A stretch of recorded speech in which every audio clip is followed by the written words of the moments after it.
11 people were taken to the hospital after a carbon monoxide leak at a local meatpacking plant.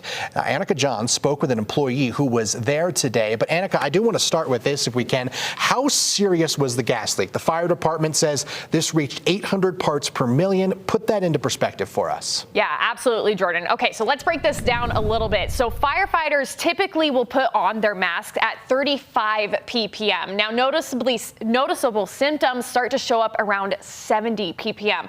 Now, a disorientation, unconsciousness, and even death will likely occur at 150 to 200 ppm, which means today's levels were extremely dangerous. And like Jordan mentioned, I met with one employee who says that they're counting their blessings after today's events.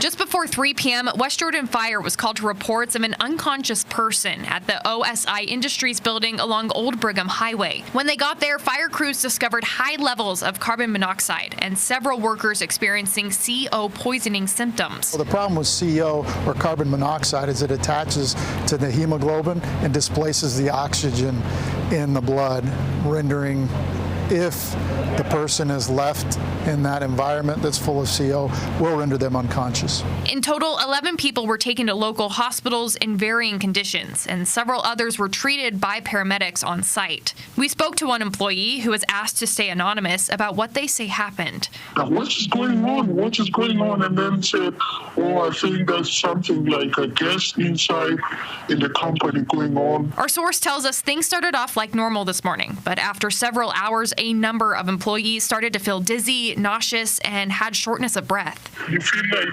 like somebody sitting on your chest. You cannot able to breathe a little. After that, they say it wasn't long before people started passing out. Oh, like, what's going on? Hey, in front of me, hey. Just the ambulance had to take them out to see if they can recover or not. And while CO is typically odorless, our source says there was an overwhelming smell of gas in the air, which can be a sign of CO in the air as it mixes with exhaust gases. I the one I start saying, I smell it and I say, what is this? Do you guys smell something? One of the lady co-workers said, I can smell it too. Once fire and EMS arrived and evacuated the building, the reality of the moment sunk in for our source, saying they're lucky to be home with their family tonight. I say, you know what? I'm not gonna. I just, if I don't feel good, I'm gonna go. I don't care. I just want to be a survivor to see my kid. Now, we have reached out to OSI Industries for comment on today's incident, but we still are awaiting a response. Jordan, I'll send things back over to you.